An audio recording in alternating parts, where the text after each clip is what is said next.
بسم الله الرحمن الرحيم. قالوا سبحانك أنت ولينا من دونهم بل كانوا يعبدون الجن أكثرهم بهم مؤمنون.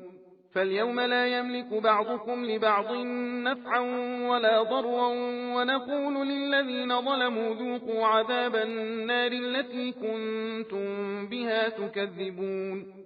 وإذا تتلى عليهم آياتنا بينات قالوا ما هذا إلا رجل يريد أن يصدكم عما كان يعبد آباؤكم وقالوا ما هذا إلا إفك مفترى. وقال الذين كفروا للحق لما جاءهم إن هذا إلا سحر مبين. وما آتيناهم من كتب يدرسونها وما أرسلنا إليهم قبلك من نذير. وكذب الذين من قبلهم وما بلغوا معشار ما آتيناهم فكذبوا رسلي فكيف كان نكير.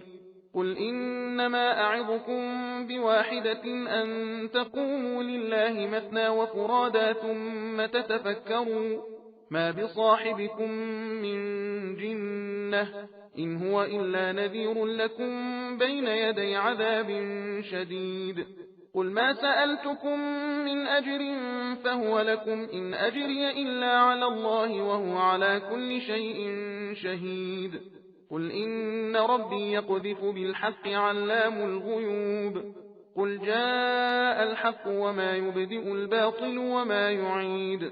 قل إن ضللت فإنما أضل على نفسي وإن اهتديت فبما يوحي إلي ربي إنه سميع قريب.